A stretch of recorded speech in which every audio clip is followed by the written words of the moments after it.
Oh, hello, Star Wars fans. Hey, welcome to another toy review as we unpackage the vintage collection figure for Cara Dune. You know, this is a difficult item to get hold of these days due to some of the things that have happened, of course, in social media and so on. But we've got the vintage collection, Cara Dune, right here. And this is in the, if you'll notice, it's in this carbonized graphite pack. So one thing about this graphite pack is the photos on the card appear great when they're lit, but if you're looking at them just straight on, they kind of dark, right? They're kind of dark. Let me show you a couple other examples just to prove the point. We've got here the cards for two other carbonized graphite figures. Here's the Imperial Death Trooper. Look, you can barely make him out, right? He's barely coming out. But if we change the light, you can make him out there, and you can see him in the figure. But even yet, still a little bit dark. But this is, you know, it's a black molded figure, so of course, the armor is black and all of that. But still, very hard to make out unless you get the light just right. Here's another one. It's a Remnant Stormtrooper. And again, you can kind of see it, but just straight on, it's a little dark. If we turn it and get the light on it, boom, it pops, right? So there you can make it. We get the same thing with this Cara Dune figure. And I've gone ahead and separated the pack off so that we can take a look at this card. And I'll just set the pack down there and just bring the card up so you can see it. This card is, the figure there is pretty dark. If we turn it and get the light on it, boom, it pops, right? You can get the figure really nice. So you can see Cara Dune there. Her hair swept over to the side, looking quite aggressive, right? She's a fantastic figure. And there's some of the other carbonized figures you can collect. So here we've got the Remnant Trooper, the Death Trooper, Cara Dune, and the Mandalorian. We've got three of those four right here. So here's the figure in the pack, and again, I've got it separated so I can pull off the front, right? I can just pull this front off, and we can set it to the side, along with the packaging, the paperwork, right? All that can go, and then that's just the standard paperwork. And inside, you'll see, and I want to bring this up. Let me bring the card back up and show you all a couple things about this card. There's a warning on here: choking hazard, small parts not intended for children under 3 years old. And this has a 4+ signal on that side. So this 4+ label here, one thing that's neat about that in these carbonized is that it's black. It's white on black.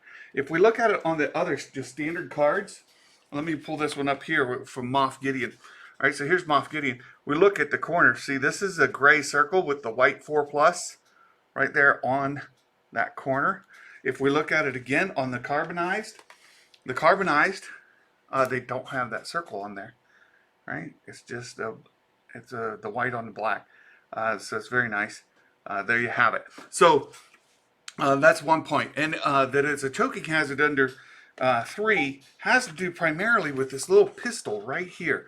If we pull this pistol out, and just so you know, if you don't follow these things, choking hazard for small children, the real easy way to look is if you take a toilet paper tube, just the tube on the inside, the roll, that you take that tube, if something fits into that tube, then it's a choking hazard. So you can tell this pistol, it's quite small. It's a nice amount of detail on this guy, but it is well within that size to be a choking hazard. So the other part of that is, oh, good luck not losing it, right? If this thing comes out and falls in the floor somewhere, or into a toy box or something like that, it can be difficult to find. One thing you could notice on this is it's got a little bit of a wood tint to the handle. They've got a sight there on the top. It's a good amount of detail, and even the silver part there on the gun itself has a little bit of etchings and stuff in it. Very nice pistol. Very nice pistol. And then there's another weapon in the package. Let's go ahead and pull that out. It's more of the long rifle, like you saw at the end of season 2, when she's going through that hallway with Finnick and oh, there you go, and Bo Katan, right? They were kicking butt. This is more of that long rifle, and here you see it's got those uh, two ammo chambers attached to it. It's got a little handle here for grabbing right on top, as well as the pistol grip there, and of course the rifle butt. It's got a nice sling to it that she can wrap around her arm or put it on her back that way. One thing to note about this rifle, though, it's very rubber.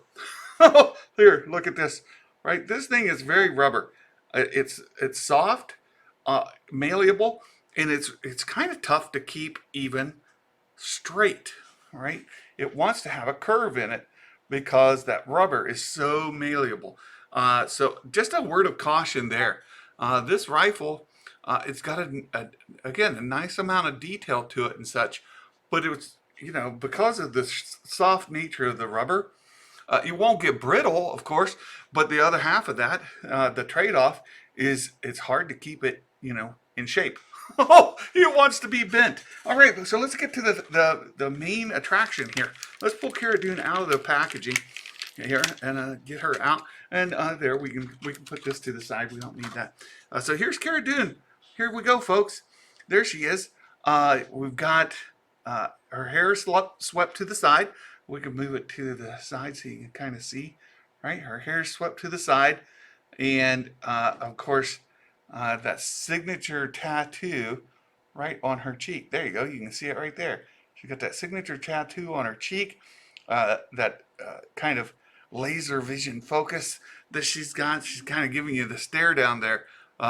Even it's hard to see, but even her eyebrows are kind of furrowed. Oh, she's no, very aggressive. We get to, of course, her tattoo here on the arm, and her armor. It's kind of got, again, because it's that carbonized, it's got a little bit of sheen to it. And I know the color correction on the camera is making it tough for you guys to see, but it does have a little bit of a blue hue to her armor. So it's that classic Cara Dune armor. And let's see if we get it in better lighting, if you can see. There you go. There you go. Now you can see you can see that blue pop out. It's got that blue, and you can see it's kind of got the sheen to it. So that's the carbonized, that it's got that kind of sheen. And there you have it. A couple of notes here. Again, with all vintage collection, they've got these pegs in the bottom of the feet so that you can pose them on things. And then from an articulation standpoint, the shoulders here, again, you've got a little bit of armor impairment there, making it hard, right? Making it hard to lift her arms out. But there you can see they can move out and in, as well as the elbows are always really good on those vintage collection figures, right? So the elbow and the wrist, those are all very, very articulated. They work great. And then we've got here at the waist, you can give her certain movements here at the waist, right? So very nice. She's got that movement. And then at the hip. So what I've noticed on these vintage collection figures is the hips turn in and out like this really well. It's tough to get them to go up.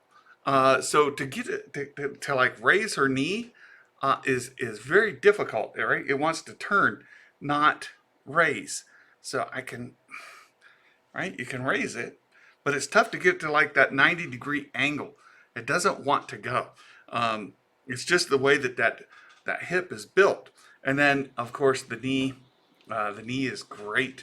You can bend it there. And then, as with all of them, they've got a little bit of a rocker on these feet. So you can point the foot down. You can point the foot up. See that? That's great. You got a rocker as well as being able to turn it. So great articulation on these. The amount of detail, as I mentioned, when you see her here, her eyebrows are furrowed. The eyes are really well done. The paint in there She's focused, laser focused. It looks like Cara Dune. So the image looks good. The armor, we've got that blue sheen on there. I know for you guys, you're having trouble with the color correction on the camera. Makes it appear black. That's got to do with this screen back here and all that. But if I get it just right, you can see that blue coloring as well as some of the detail, like on her armor and like the gun belt here. The gun belt is great. We've got a place to put that pistol right there. Oh, and we'll talk about that in just a moment. And I've got this leg all jacked around. We've got here a couple of extra shells to put into a rifle, right? Or into a big shotgun. So you've got that. The one thing to notice here, and we'll talk about the pistol next, is she's got that pistol grip that's common on these, where you can put that finger right into. Let's see if I can show you guys. Yeah, you can put that finger right into the weapon. So let's take the pistol and show you all how this works. So we take the arm, we can move it up, and you would normally see that, and to slide the pistol in, and then that finger goes right into the hole, just like that, like it's made for it. Oh, nice job, Hasbro. So there you go. You can see her holding that pistol, and you can see that finger going right into the trigger hole there. And if I turn it, let me just get her finger put through the hole.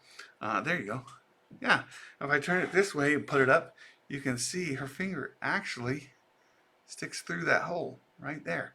So very nice. She's got she holds that pistol, and it just like that. You would normally see that, like she holds that pistol all the time, and you could even extend her arm out like that and have her with that pistol.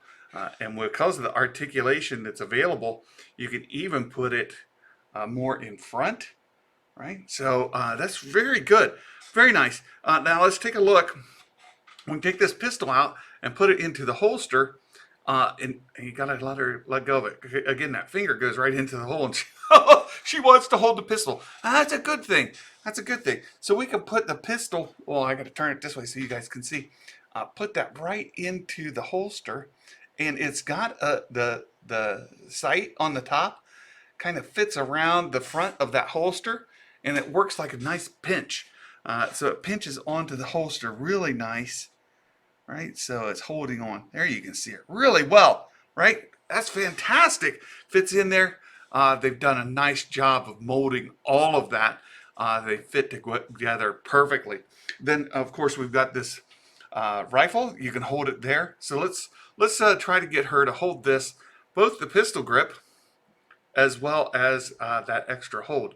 And so we can put her arm into here. Okay, here we go. Oh, there you go. Snap that right up, and there she's holding the pistol grip. Now we want to turn this arm, and have her grab hold of the handle up there as well. And look at that. There it goes. Boom. She's got it. She can hold that just perfectly, just like you had in the show. And again, you can kind of see how that's warped, right? Look at that gun, how it's bent. So that is an issue. Now I told you guys about that being really rubbery. You can see what I'm talking about. Again, you can pose it. You can work it straight in that rifle, and putting her in the scenes like we had her in season 2 finale. There you go. That's fantastic. Look at that. That is wonderful. I love it. So here we go. That's our review of the vintage collection, Cara Dune, carbonized. And I'm thrilled to death to have her as an addition to my collection, part of my Mandalorian collection. And I think she's critical. She's heavily involved in both seasons we have to this point. And if the Mandalorian goes on another 10 seasons, who knows? I doubt it. But anyway, if it goes on another 10 seasons, she's still going to be critical to that first 2 season arc. And this is going to be something people will need for their collection. And I kind of mentioned like political controversies aside, the character is part of the show. The character is part of the lore, and it's something that collectors who are getting the figures aren't so much concerned about the politics of it all. You want the character to be able to stage, photograph, and to put into your collection. So I really don't understand, while the demand is high for the figure, why they don't allow fans to purchase. It seems like a big mistake to me. But that's Santa. I'm more concerned about the toy, about the collection, about the figure than I am the politics of the actress. So that's oh, that's me. But I certainly understand folks that are angry, and I get why. But you don't have to buy her for character. And if a lot of people didn't want to buy it, then they wouldn't make them because of demand. But I understand Hasbro doesn't want to have anything to do with the political side of it. They don't want to deal with the protests and all that kind of stuff. And that's kind of what's led to the decision. So, like it or don't, I'm not here to tell you one way or the other. But I am thrilled personally to have her part of my collection. And huge thanks for the help I got in getting her character here added. So that is our review of the Cara Dune Vintage Collection carbonized figure. I hope you all are having a wonderful day. And until next time we see you all, friends, Merry Christmas, everybody. Bye-bye.